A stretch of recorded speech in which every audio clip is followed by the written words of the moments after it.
تو کہا محبوب مجھے قسم تیرے زمانے کی، انسان خسارے میں ہے۔ اب انسان تو خسارہ ماننے کو تیار نہیں ہے۔ وہ کہتا میں تو خسارے میں نہیں ہوں، میں تو ہواؤں کے دوش پہ اڑتا ہوں، میں تو کائنات کو نخچیر بنایا ہوا ہے، زمانہ میرا باج گزار ہے، ستاروں پہ کمندے میں ڈال چکا ہوں، میں اپنی زندگی کو آسائشوں سے بھر لیا ہوا ہے۔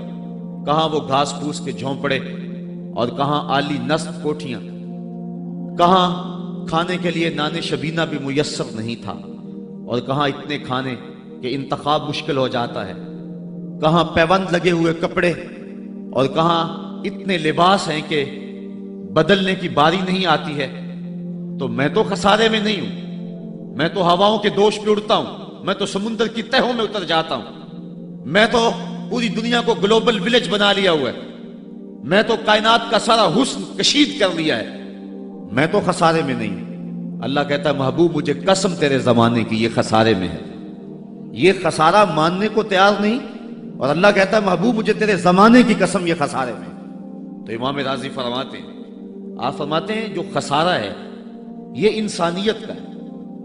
اگر یہ ہواؤں کے دوش پہ اڑتا ہے تو یہ انسان کا کمال نہیں ہے، یہ تو چڑیا بھی اڑتی ہے، یہ تو مکھی بھی اڑتی ہے، اگر یہ پانی میں تیرتا ہے تو یہ تو مچھلی بھی تیرتی ہے، اگر اس نے آسائشیں اور سہولتیں اپنے لیے تلاش کر لی ہیں تو وہ تو دوسری مخلوقات کو بھی حاصل ہے۔ تو انسان کا خسارہ ہے، انسان کا یہ جو عروج جس کی یہ کہانی سنا رہے یہ حیوانیت کا عروج ہے، اس کی انسانیت کہاں گئی؟ ہواؤں کے دوش پہ تو اڑتا ہے لیکن من کی دنیا سے تو ناآشنا ہے، یہ ستاروں پہ کمندے تو ڈال رہا ہے، ہمسائے کی تو خبر نہیں سے کو، یہ دنیا کے اوپر بڑا باخبر شخص ہے لیکن اسے جو ہے وہ اپنے من کی خبر بھی نہیں ہے۔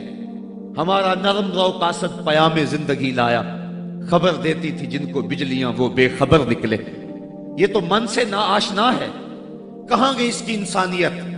یہ ہواؤں میں اڑتا ہے، اگر چاند کی چھاتی پہ قدم رکھ چکا ہے وہاں سے خاک لا کے دکھاتا پھرتا ہے کہ یہ میں نے جو چاند سے خاک جو ہے وہ اکٹھی کی تھی اور یہ دیکھو میں تمہارے سامنے رکھ رہا ہوں۔ تو زمین پہ پہلے تھوڑا بوجھ تھا کہ اور خاک لے آیا، انسانیت کو اس کا کیا فائدہ ہوا؟ یہ انسانیت کا عروج نہیں ہے، انسان تو خسارے میں ہے، انسانیت تو ڈوب رہی ہے۔ گھر کی آگ بجھی تو کچھ سامان بچا تھا جلنے سے، سو وہ بھی ان کے ہاتھ لگا جو آگ بجھانے آئے تھے۔ اس کی انسانیت کہاں گئی؟ یہ بھائی ہو کے بھائی کا گلا نہیں کاٹ رہا، کہاں گئی اس کی انسانیت؟ کہا محبوب مجھے قسم ہے تیرے زمانے کی یہ خسارے میں ہے، اور قسم محبوب کے زمانے کی اس لیے فرمائی کہ محبوب کے زمانے میں انسان عروج پہ تھا، انسان نقطہ کمال پہ تھا۔ اس دور کا انسان دیکھنا ہو تو ابو بکر و عمر کو دیکھو۔ تو کہا محبوب مجھے قسم تیرے زمانے کی یہ انسان خسارے میں، اگرچہ یہ ہواؤں کے دوش پہ اڑتا ہے لیکن اس کی انسانیت لٹ چکی ہے، اور اگر اس نے انسان دیکھنا ہے تو محبوب آئے تیرے دور میں۔ یہ تو بھائی بھائی کا گلا کاٹ رہا ہے، خون سفید ہو گیا، ایکسیڈنٹ میں جو بچ جاتے ہیں وہ مرنے والوں کی گھڑیاں اتارتے ہیں، اس کی تو حالت انسانی جو ہے وہ برباد ہو چکی ہے، لیکن حسن دیکھنا ہے انسانیت کا تو آئے تیرے دور میں۔ جب ایک شخص زخموں سے چور تڑپ رہا ہے اور کہتا ہے آج ہائے مجھے پیاس لگی ہے، ایک بندہ کہیں سے پانی کا پیالہ لیے اس کی پیاس بجھانے کے لیے آگے بڑھتا ہے اور اس کو پانی دیتا ہے، اور وہ بھی ہونٹوں تک لے آتا ہے کہ دوسری طرف سے آواز آتی ہے آج، تو یہ پیالہ اسی وقت پیچھے کر دیتا ہے اور کہتا ہے میرے بھائی کو شاید زیادہ پیاس لگی ہے، پہلے اسے دے دو مجھے بعد میں دینا۔ اور یہ جب اس کے پاس جاتا ہے اور وہ پانی پینے لگتا ہے تو تیسری جگہ سے آواز آتی ہے، یہ اسے پانی دیتا ہے تو چوتھی جگہ سے آواز آتی ہے، حتیٰ کہ 7 اشخاص کے پاس پانی لے کے جاتا ہے اور ہر ایک آگے ترجیح دیتا ہے، اور جب وہ 7ویں شخص کے پاس پہنچتا ہے تو پہلے کے کرانے کی آواز بڑھ جاتی ہے، یہ کہتا ہے پیچھے بھاگ پہلے اسے پانی دے، اور جب یہ پلٹ کے آتا ہے تو اس کی روح پرواز کر جاتی ہے، پھر دوسرے کے پاس جاتا ہے تو اس کی روح پرواز کر جاتی ہے۔ پانی کا ایک پیالہ اور 7 آدمی زندگی اور موت کی کشمکش میں نزع کا عالم اور ایک دوسرے کو ترجیح دے رہے ہیں۔ کہا یہ تھا حسن انسانیت کا، محبوب جو تیرے زمانے میں تھا، مجھے قسم تیرے زمانے کی یہ انسان خسارے میں ہے، اگر خسارے سے بچنا ہے تو دامن محمد کا تھامنا ہو۔ الا الذین آمنوا کا بیان اس پہ گواہی دے رہا ہے۔ تو یہ انسان کا خسارہ ہے۔ انسانیت کا خسارہ ہے۔ شیخ زادہ نے بیضاوی کے حاشیے میں ایک اور خسارے کا پہلو بیان کیا حضرت علی المرتضیٰ رضی اللہ تعالی عنہ سے۔ آپ فرماتے ہیں خسارہ یہ ہے، یہ انسان کی جو سانسیں ہیں، ہم لمحہ لمحہ سمجھتے ہیں کہ ہم بڑے ہو رہے ہیں لیکن ہم موت کے قریب ہو رہے ہیں۔ یہ سانسیں موت کی طرف بڑھنے والے قدم ہیں۔ تو یہ ہے انسان کا خسارہ جو اپنی سانسوں کے ذریعے کر رہا ہے۔ امام راضی لکھتے ہیں کہ ایک شخص پھٹے پہ رکھ کے برف بیچ رہا تھا، اور ایک بزرگ کہتے ہیں کہ مجھے ان الانسان لفی خسر کا ترجمہ سمجھ میں نہیں آتا۔ جب اللہ کرم نوازی فرمانے لگے تو پھر ہدایت کے سامان اس کے لیے بنتے چلے جاتے ہیں، اور جب کسی کی بہتری کا اللہ ارادہ نہ کرے تو اسے قرآن سے بھی ہدایت نہیں ملتی ہے۔ تو وہ کہتے ہیں میں گیا بازار میں، سمرقند کا بازار تھا، وہاں ایک آدمی پھٹے پہ رکھ کے برف بیچ رہا تھا، اور آواز کیا لگا رہا تھا، توجہ چاہوں گا، کہہ رہا تھا ارحموا من یذوب راس مالہ، اور میرے پہ رحم کرو، مجھ سے برف لے لو، اگر تم نے برف خریدنے میں دیر کر دی تو میں کمائی کیا کرنی ہے، جو میں نے پیسے لگائے ہیں وہ بھی میرے لٹ جائیں گے، میرا راس المال بھی برباد ہو جائے گا، کیونکہ برف ایسا سودا ہے کہ اگر گاہک وقت پہ نہ پہنچے تو نقصان ہو جاتا ہے۔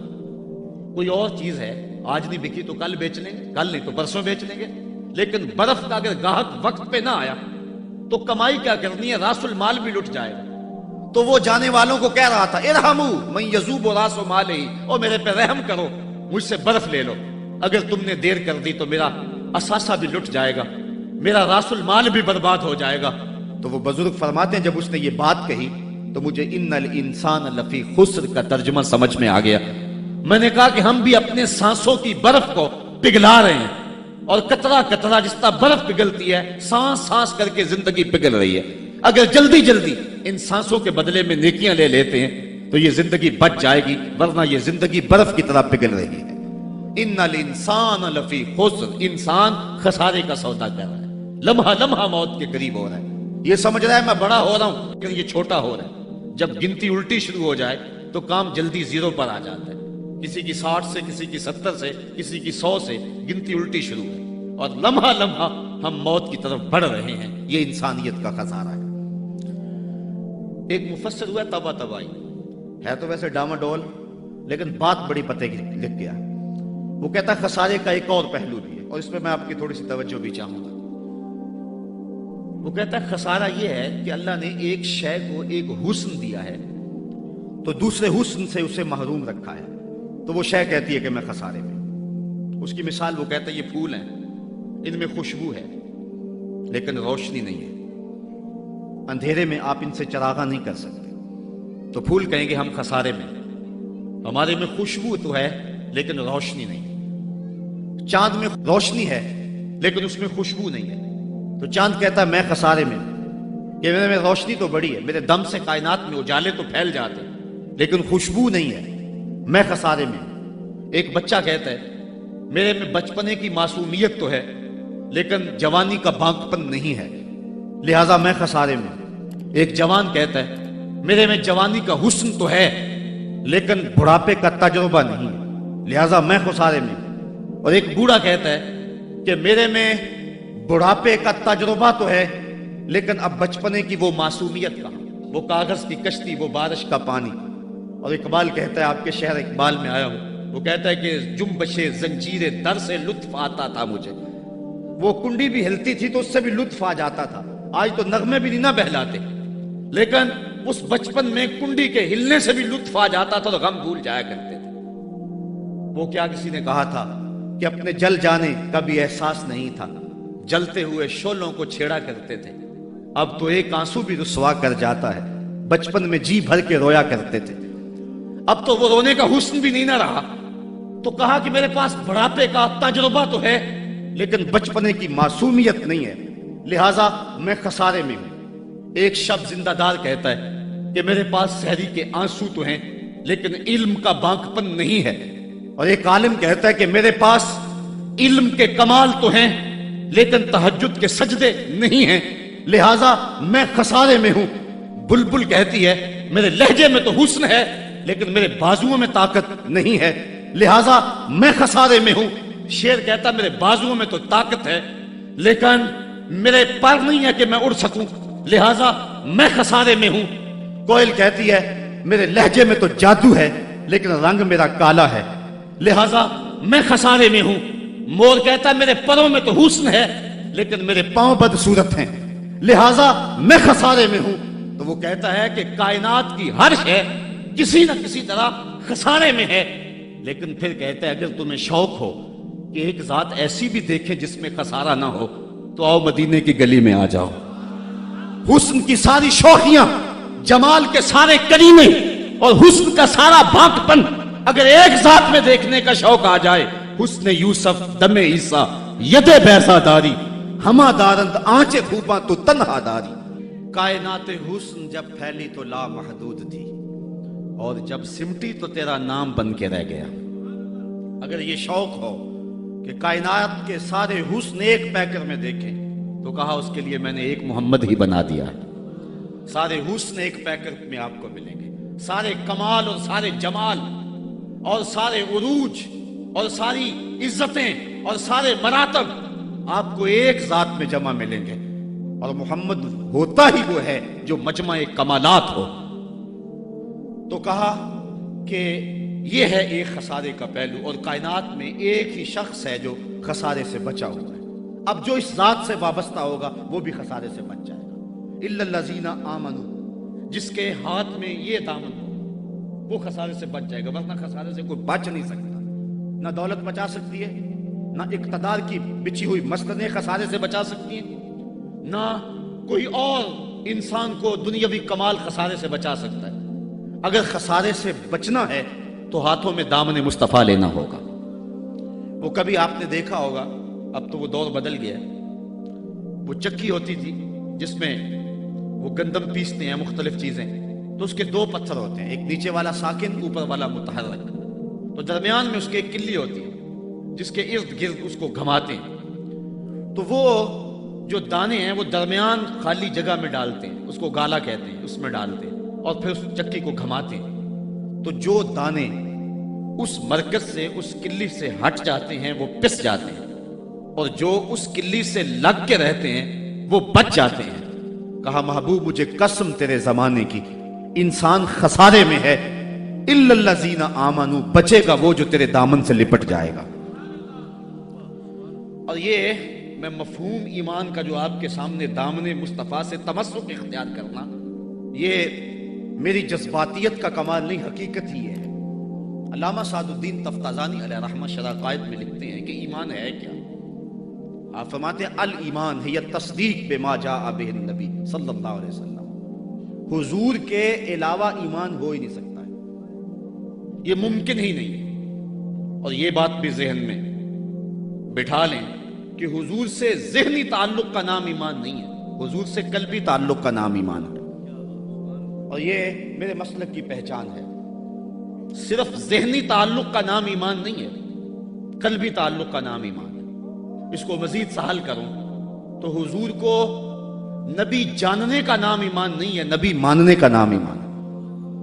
ورنہ کتنے لوگ تھے جانتے تھے لیکن ایمان نہ لائے۔ الذین آتیناہم الکتاب یعرفونہ کما یعرفون ابناءہم، جن کو ہم نے کتاب دی وہ ایسے جانتے تھے جس طرح بیٹوں کو جانا کرتے، لیکن اس کے باوجود ایمان نصیب نہیں ہوا۔ ایمان جاننے کا نام نہیں ہے، ایمان ماننے کا نام ہے۔ پھول کو بلبل جانتی نہیں، مانتی ہے۔ اگر مانتی نہ ہوتی تو پھول کے گرد رقص بسمل کے تماشے نہ کرتی۔ شمع کو جانتے سارے ہیں لیکن مانتا صرف پروانہ ہے۔ تو ایمان جاننے کا نام نہیں ہے، ایمان ماننے کا نام ہے۔ اور جہاں تک جاننا بمعنی ادراک ہے تو وہ تو آج تک میرے رسول کو کوئی جان ہی نہ سکا۔ سب سے زیادہ قربت تو حضرت سیدنا صدیق اکبر رضی اللہ تعالیٰ عنہ کو حاصل تھی، ان کو بھی کہہ دیا یا ابا بکر لم یعرفنی حقیقتاً غیر ربی، سفر و حضر میں میرے ساتھ رہے ہو، سن لو میری حقیقت کو میرے رب کے علاوہ کوئی بھی نہیں جانتا ہے۔ بلکہ ایک مقام پہ فرمایا لی مع اللہ وقت لا یسعنی فیہ نبی مرسل ولا ملک مقرب، میرا اور میرے رب کا معاملہ ایسا ہے کہ درمیان میں نہ کوئی نبی آ سکتا ہے نہ کوئی رسول اور پیغمبر آ سکتا ہے۔ اور نہ کوئی فرشتہ مقرب درمیان میں آ سکتا ہے۔ تو جہاں تک تعلق ہے حضور کو جاننے کا بمعنی ادراک، تو آج تک حضور کو اللہ کے علاوہ کوئی جان ہی نہیں سکا ہے۔ مولوی کا تو دماغ خراب ہو گیا کہ وہ مسجد میں ترازو رکھ کے بیٹھ گیا اور نبی کو تولنے لگا۔ میں تو کہا کرتا ہوں ڈٹھے ورق قرآن دے پھول سارے، تیری شان جیا نہیں کوئی ہور ڈٹھا، تیری شان دا کرے مقابلہ جیڑا انہوں عاشقاں اصلی چور ڈٹھا۔ کوئی نور آکھے کوئی بشر آکھے، پیندہ رات دینے ایہو شور ڈٹھا، اللہ والیاں گل مکا دیتی تساں ہور ڈٹھا ساں ہور ڈٹھا۔ تم نے پتہ نہیں کس کو دیکھا ہے جو سکی بیٹی کو بھی نہیں بخشوا سکتا۔ لاہور قصر نور میں ایک شخص، آپ بھی سارے جانتے ہیں، میرا نام لینے کا مزاج نہیں ہے، ٹیلی ویژن پہ بھی وہ چیختا ہے، تو وہ کہنے لگا کہ نبی تو سکی بیٹی کو بھی نہیں بخشوا سکتا۔ تو میں نے بعد میں اٹھ کے کہا، میں نے کہا لوگوں آج تو لوگ اسے ووٹ نہیں دیتے جو تھانے سے نہ چھڑا سکے، سنبھلتا نہیں جن سے اپنا دوپٹہ، سنبھالیں گے کیا وہ کلیجہ کسی کا۔ جو تھانے سے نہ چھڑا سکے لوگ اسے ووٹ نہیں دیتے، اور جو اپنی بیٹی کو بھی نہ بخشوا سکے پھر کلمہ پڑھنے کا فائدہ کیا؟ جو افراد خانہ کی بگڑی بھی نہیں بنا سکتا، جو سکی بیٹی کو بھی نہیں بخشوا سکتا۔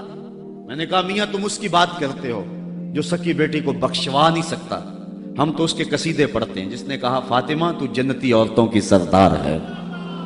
تم اس کی بات کرتے ہو جس کے چاہنے سے کچھ نہیں ہوتا، ہم تو اس کی بات کرتے ہیں جس کی انگلی اٹھے اور چاند کے ٹکڑے ہو جائیں، اور سڑیاں کھجوراں اگا جان دائے، اور پتھراں نو کلمے پڑھا جان دائے، قطرے کو سمندر ذرے کو ستارہ کرتے ہیں، کونین کو خم آ جاتا ہے جب زلف سنوارا کرتے ہیں۔ ہم تو اس نبی کو ماننے اور جاننے والے ہیں۔ می وریا کستوریاں دا جدو یار نچوڑیاں زلفاں، می وریا کستوریاں دا جدو یار نچوڑیاں زلفاں، تے قبلہ دے بنیا سائم جدے یار نے موڑیاں زلفاں۔ وہ تو رخ پھیر دے تو خدا قبلے نہیں بدل دیتا۔ لوگ کہتے ہیں چاہنے سے کچھ نہیں ہوتا، میں کہتا ہوں ساری دنیا ہی مصطفیٰ کی چاہت پہ ہے۔ قبیلہ بنو سلیم کی مسجد ہے، 4 رکعتی نماز ہے، 2 رکعت پڑھی جا چکی ہیں، 2 رکعت ابھی باقی ہے۔ خاطر آتر میں بات آئی کہیں قبلہ بدل جائے تو کیا خوب ہے۔ تو فوراً جبریل آگے کہا محبوب پھر دیر کاہے کی ہے، ابھی رخ پھیر لو۔ اب جن لوگوں نے مسجد قبلتین دیکھی ہے کہ پہلا قبلہ بالکل شمال میں اور موجودہ قبلہ بالکل جنوب میں، اور صحابہ تو ذہنی طور پہ اس کے لیے تیار ہی نہیں ہے، تو بتا دیا جاتا کہ اگلی نماز ہم ادھر پڑھیں گے۔ یہ نماز کا وقت بدلنا ہو نا تو 1 دن پہلے بتانا پڑتا ہے، کل سے نماز ظہر 2:15 بجے پڑھیں گے۔ اگر اسی دن ایسا کر لیں تو لوگ کہیں گے کہ یہ امام تو سلیقہ ہی نہیں رکھتا ہے، ہم تو آئیں 2 بجے کے حساب سے اور اب 2:15 تک بیٹھے رہیں۔ تو نماز کا وقت بدلنا ہو تو 1 دن پہلے بتانا ہوتا ہے، اور یہاں تو قبلہ بدلنا تھا، ایک نماز ہی پہلے بتا دیا جاتا، لیکن کہا محبوب ابھی رخ پھیر لو۔ یا اللہ تیری نماز تو پوری ہو لے، کہا میری نماز بعد میں پوری ہوگی، پہلے تیری مرضی پوری ہوگی، پہلے تیری مرضی پوری ہوگی۔ می وریا کستوریاں دا یہ تو یار نچوڑیاں زلفاں، قبلہ عہدے بنیا سائم جدے یار نے موڑیاں زلفاں۔ وہ تو رخ بدل دے خدا قبلے بدل دیتا، ہم اس نبی کی بات کرتے۔ تو بات کر رہا تھا کہ ایمان جاننے کا نام نہیں ہے، ایمان ماننے کا نام ہے۔ ہی التصدیق بما جاء بہ النبی صلی اللہ علیہ وآلہ وسلم۔ ایمان کے بعد اب یہ بات بھی ذہن نشین کریں کہ اس دنیا پہ سب سے بڑی دولت مجھے اور آپ کو جو عطا کی گئی ہے وہ دولت ایمان ہے، سب سے بڑی دولت۔ اگر ایمان نہیں سب کچھ مل گیا کچھ بھی نہیں ہے، اور اگر کوئی چیز پاس نہیں ہے لیکن ایمان کی دولت موجود ہے تو یہ سب سے بڑا حسن اور سب سے بڑی بہار۔ اقبال کہتا ہے کہ اقبال یہ کس کے عشق کا فیض عام ہے، رومی فنا ہوا حبشی کو دوام ہے۔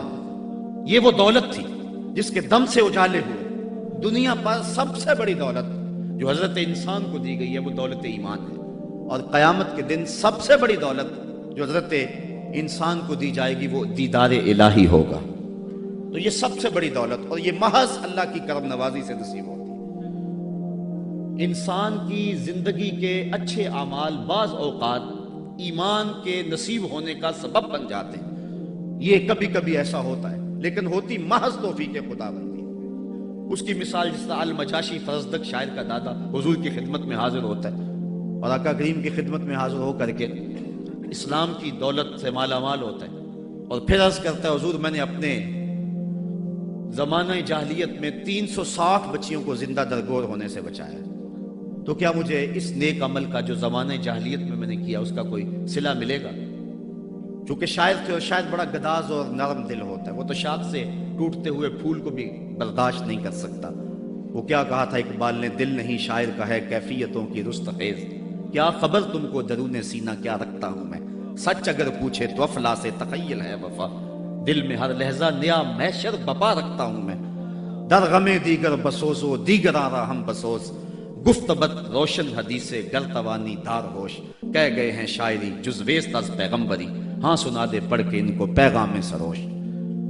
امیر منائی نے غالباً کہا تھا کہ خنجر چلے ہم پہ، خنجر چلے کسی پہ ہم، اور تڑپے جو ہم امیر تو درد سارے جہاں کے ہمارے جگر میں۔ اور اقبال نے آنکھ سے تشبیہ دی شاعر کو ایک جگہ پہ، مبتلا درد ہو کوئی عزم روتی ہے آنکھ، کس قدر ہم درد سارے جسم کی ہوتی ہے آنکھ۔ تو جب کوئی ظالم باپ اپنی بیٹی کو زندہ درگور کرنے لگتا تو یہ کہتا کہ میں تڑپ اٹھتا، گابن اٹھنیاں دے کر کے اس بچی کی جان چھڑا لیتا۔ اس طرح میں نے 360 بچیوں کی جان چھڑائی، کیا زمانہ کفر میں کیے گئے میرے اس نیک عمل کی مجھے کوئی جزا ملے گی؟ تو حضور نے مسکرا کے فرمایا کہ تجھے اس کی جزا مل تو گئی ہے کہ اللہ نے تجھے ایمان عطا فرما دیا۔ تو کبھی ایسا ہوتا ہے، لیکن اگر ایمان نہیں ہے تو اعمال کی جزا نہیں ہے۔ اسی لیے الا الذین آمنوا وعملوا الصالحات، اعمال کی جزا بصورت ایمان اگر مل جائے تو مل جائے، اور اگر ایمان نہیں ہے تو پھر آخرت میں لا خلا کوئی حصہ نہیں ہے۔ الا الذین آمنوا وعملوا الصالحات، انسان خسارے میں ہے۔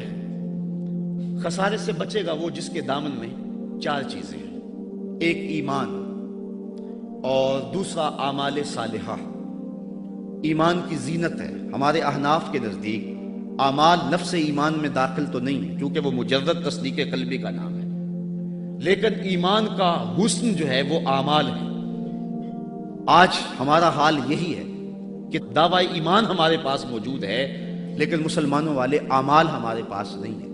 تیرے صوفے ہیں فرنگی، تیرے کالی ہیں ایرانی، خون کے آنسو رلاتی ہے جوانوں کی تن آسانی، ہر کوئی مست مئے ذوق تن آسانی ہے، تم مسلمان ہو یہ انداز مسلمانی ہے، حیدری فقر ہے نئے دولت عثمانی ہے، تم کو اسلاف سے کیا نسبت روحانی ہے، وہ معزز تھے زمانے میں مسلمان ہو کر اور تم خار ہوئے ہو تارک قرآن ہو کر۔ آج ہم صرف دعوے کی حد تک ہیں۔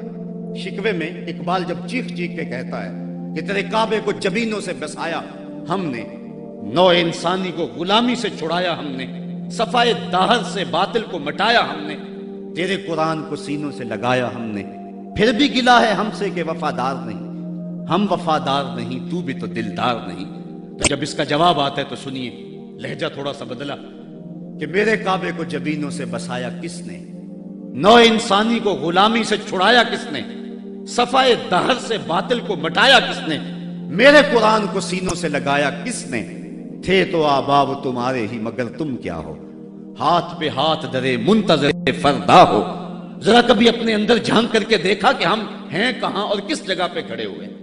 آج ہم مسلمان ہونے کی بات کرتے ہیں لیکن کبھی دیکھیں کہ ہمارے عمل کی پوزیشن اور حالت کیا ہے، آج ہم کس جگہ پہ کھڑے ہوئے ہیں۔ لالو لکشمن پرشاد نے ایک کتاب لکھی عرب کا چاند، اور یہ ایک ہندو رائٹر ہے، اور اس میں اس نے حضور کی سیرت اتنے خوبصورت اور دل فریب پیرائے میں بیان کی کہ گویا سطروں کے اندر چراغ ہی رکھ دیے ہیں۔ تو کسی نے سوامی لکشمن پرشاد سے پوچھا کہ تو نے مسلمانوں کے نبی پر اتنی خوبصورت سیرت کی کتاب لکھی ہے، تو حضور کا غلام کیوں نہیں بن جاتا؟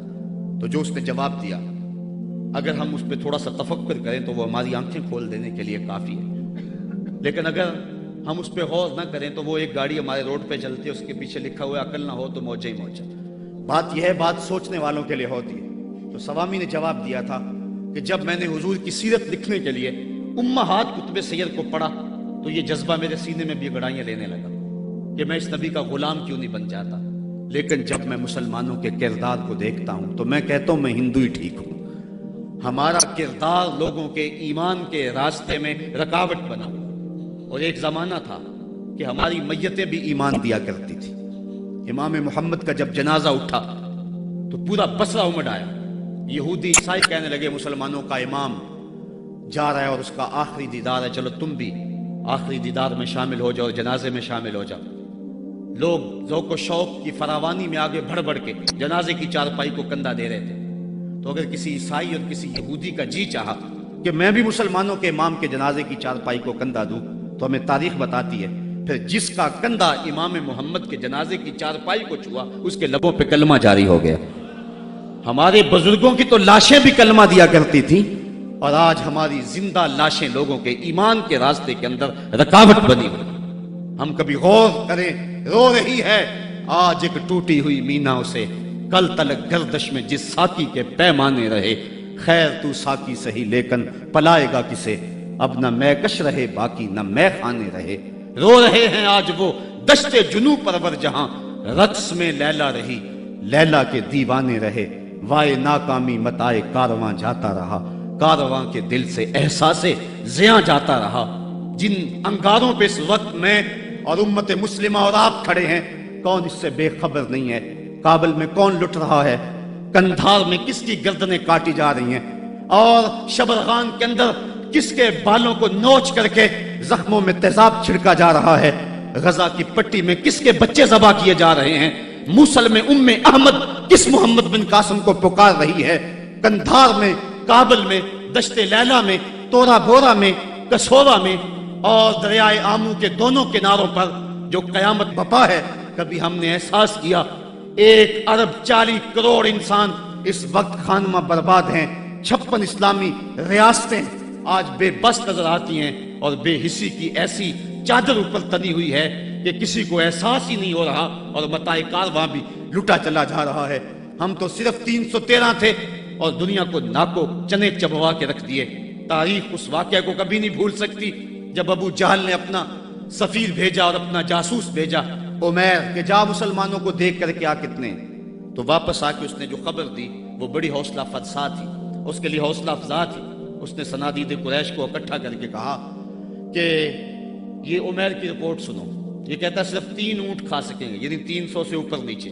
ان کے پاس اسلحے بھی پورے نہیں ہیں. تو میری مشاورت یہ ہے، صبح لڑائی کی نوبت نہیں آئے گی، رسیاں اکٹھی کرو، صبح انہیں پکڑیں گے، اونٹوں کی پشتوں پہ جکڑیں گے اور جا کے حرم کعبہ کی دیواروں کے ساتھ باندھ دیں گے.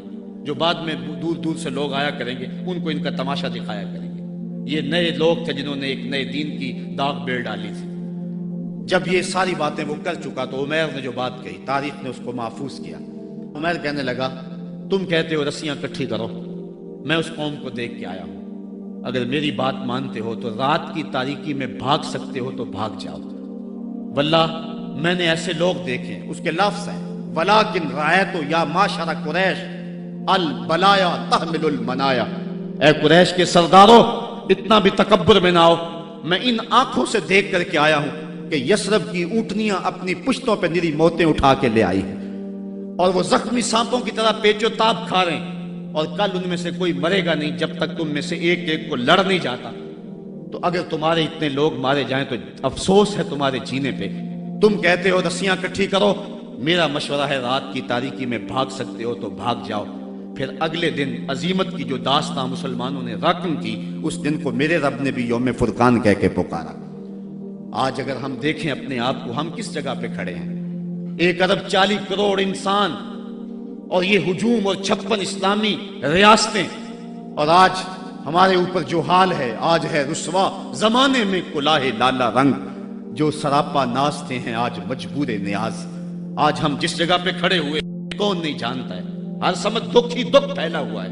ہمیں بڑی سنجیدگی سے سوچنے کی ضرورت ہے اور اپنے عمل کے محاسبے کی ضرورت ہے. یہ پچھلے دن گجرانوالہ میں بھی سڑکوں پہ لوگ نکل آئے تو میں بھی لوگوں میں شامل تھا. اور کون شخص ہے کہ جس کو امریکہ کے ساتھ ہمدردی ہوگی اور بش کے لیے دل میں کوئی نرم گوشہ ہوگا؟ وہ بدبخت شخص جس کی آستین کے ایک تار سے مسلمانوں کا لہو ٹپکتا ہے. تو میں نے لوگوں کو جو جوش و غضب میں نعرے لگا رہے تھے، ایک بات میں نے کہی تھی. میں نے کہا تھا آج تم امریکہ سے ٹکرانے کی بات تو کر رہے ہو، لیکن کبھی اپنے آپ کو جھانک کر کے دیکھا تمہاری مسجدوں کی لیٹرینوں کے جو لوٹے ہیں وہ بھی تو زنجیروں سے بندھے ہوئے ہیں. یہ تمہاری اخلاقی گراوٹ کی کہانی ہے. اگر باہر کوئی واٹر کولر نصب کر دیتا ہے تو تو اس کے اوپر جو گلاس رکھتا ہے وہ بھی زنجیروں سے باندھ کر کے رکھنے پڑتے ہیں۔ یہ ہے ہماری حالت، اور ٹکر لیتے ہم امریکہ سے۔ ہم کبھی اپنے پاؤں کو بھی تو دیکھیں، اپنی صورت کو بھی تو دیکھیں، اپنے کردار کو بھی تو دیکھیں کہ ہم کس جگہ پہ کھڑے ہوئے ہیں۔ ایک اچھا مسلمان تو بننے کی بڑی دور کی بات ہے، ہم ابھی تک تو ایک قوم نہیں بن سکے ہیں۔ ہم نے غور کرنا ہے، الا الذین آمنوا وعملوا الصالحات۔ اسلام ہم سے عمل مانگتا ہے، صرف زبانی دعووں سے کچھ نہیں ہوگا۔ عمل سے ہم نے اس دعوے پہ دلیل فراہم کرنی ہے۔ وتواصوا بالحق وتواصوا بالصبر، حق اور صبر کی وصیت۔ بات لمبی ہو رہی ہے اس لیے میں اپنی بات کو مختصر کرتا ہوں۔ یہ وصیت کا جو تکرار ہے اس میں بھی مفسرین فرماتے ایک حسن ہے، تاکہ مومن کبھی بھی وصیت کے عمل کو کبھی نہ چھوڑے۔ امام قرطبی نے حق پر جو ہیں وہ 3 قول بیان فرمائے ہیں۔ ایک قول یہ ہے کہ حق سے مراد قرآن ہے، اور میں اس پہ 2 باتیں آپ کے پیش کر کے اجازت چاہوں گا۔ اس دور میں بلکہ ہر دور میں قرآن کے دامن کو تھامنا ہی جو ہے وہ نجات کی ضمانت ہے۔ امام ترمذی نے حضرت علی المرتضیٰ سے حدیث جو ہے وہ تخریج کی ہے کہ حضور قرب قیامت کے تذکروں سے لوگوں کو آگاہ کر رہے تھے، تو عرض کی حضور پھر اس دور میں بچنے کی صورت کیا؟ تو بے ساختہ فرمایا اللہ کی کتاب قرآن مجید، جو اس کتاب سے جڑ جائے گا بچ جائے گا، اور جو اس کتاب سے پہلو تہی کرتا رہا اللہ اسے گمراہ کر دے گا۔ یہ وہ پاکیزہ کتاب ہے جو روشنیوں کا منبع ہے۔ قرآن مجید کے 5 حق ہیں، اس پہ الگ بحث کی جا سکتی ہے، لیکن میں ایک بات آپ کے سامنے رکھنا چاہتا ہوں بڑے درد دل کے ساتھ، کہ کیا ہم نے قرآن مجید کے حقوق کو پہچانا؟ آج ہم قرآن مجید کے ساتھ جو اس کتاب ہدایت کا تقاضا تھا کیا ہم نے پورا کیا؟ یہ بات درست ہے کہ گھر میں قرآن ہوگا تو برکتیں اتریں گی، اس بات کا بھی کوئی انکار نہیں کرتا۔ مکان بنایا، فیکٹری بنائی ہے، دکان بنائی ہے، تو بچوں کو بلا کے قرآن مجید کی تلاوت کروا لیں، برکت ہوگی۔ میں اس کا انکار بھی نہیں کرتا کہ مرنے والے کی روح کو اصال ثواب کریں گے تو اس کی قبر میں نور اترے گا۔ یہ بات بھی درست ہے کہ قرآن کے نور کے مقابلے میں کوئی ناری مخلوق نہیں ٹھہر سکتی، اس کے الفاظ کا دم کریں تو شفا نصیب ہوگی۔ لیکن مجھے بتاؤ، کیا قرآن مجید کے نزول کا مقصد یہ تھا؟ آپ کے شہر اقبال میں ہو، اور اقبال سے پوچھ لیتے ہیں، بڑی خوبصورت بات کر گیا۔ بندے صوفی و ملا اسیری، حیات از حکمت قرآن گیری، بآیاتش ترا کار جزی نیست، کیا یاسین او آساں بمیری۔ وہ کہتا ہے تو جاہل صوفی اور کاہل ملا کے ایسے پھندے میں پھنسا کہ تو نے قرآن سے زندگی تلاش نہیں کی۔ قرآن کی آیتوں سے تجھے صرف اتنا ہی کام رہ گیا کہ جب تیرے بوڑھے کی روح اٹک گئی تو سورہ یاسین لے کے بیٹھ گیا تاکہ اس کی روح آسانی سے نکلے۔ اقبال کہتے ہیں اس میں کوئی شک نہیں ہے کہ اس کی روح آسانی سے نکل جائے گی، لیکن مجھے تو افسوس تیرے پہ یہ ہے کہ تو نے قرآن سے بھی مرنا ہی سیکھا۔ جس قرآن سے تو نے مرنا سیکھا، کاش اس قرآن سے تو نے جینا بھی سیکھ لیا ہوتا۔ اس کا ایک ایک حرف زندگی بخش ہے، اس کا ایک ایک لفظ نور بانٹتا ہے، حیات آفری ہیں اس کی آیتیں، اور یہ کتاب برکت ہی نہیں، کتاب ہدایت بھی ہے، یہ کتاب رحمت لوگوں کو زندگیاں دیتی ہے، حیات بخش ہے یہ کتاب۔ اس سے وابستگی اختیار کرنے والا زندگی کا حسن پا جاتا ہے۔ لیکن تو نے اس قرآن سے بھی مرنا ہی سیکھا، اور تو نے اس کو بس اسی مقصد کے لیے قرآن کو پڑھا۔ کاش اس قرآن سے تو نے جینا بھی سیکھ لیا ہوتا اور زندگی کا حسن اس سے کشید کر لیا ہوتا۔ وتواصوا بالحق، حق سے مراد جو ہے وہ قرآن ہے، وتواصوا بالصبر، اور صبر سے مراد ایک تو دکھوں پہ صبر ہے، شدائد پہ صبر ہے۔ اور امام قرطبی اور امام رازی اور دیگر ائمہ تفسیر لکھتے ہیں اس سے مراد عبادت پر تسلسل یہ بھی مراد ہے، صبر سے مراد استقامت علی الدین بھی مراد ہے، اور صبر سے مراد جو ہے وہ مشکل حالات میں دین کے دامن کو تھامے رکھنا یہ بھی مراد ہے۔ آج میری اور آپ کی حالت یہ ہے کہ آج ایک فیشن کے طور پہ یہ بات کہی جاتی ہے جی دین پہ چلنا بڑا مشکل ہے۔ میں پوچھتا ہوں دین پہ آج چلنا مشکل ہے یا جب بلال حبشی چلے تھے تو اس وقت چلنا مشکل تھا؟ آج تو ہم مسجد میں آئے تو قالین بچھے ہوئے تھے، گرم پانی دستیاب تھا، ہیٹر چل رہے تھے، اور ہم کہتے دین پہ چلنا بڑا مشکل ہے۔ ذرا ان سے پوچھو جن کی چمڑی بھی ادھیڑ کے رکھ دی گئی، جن کے جسموں کو لوہے کی ٹنگیوں سے چھید دیا گیا، لیکن انہوں نے نہیں کہا تھا کہ دین پہ چلنا مشکل ہے۔ حضرت بلال حبشی کو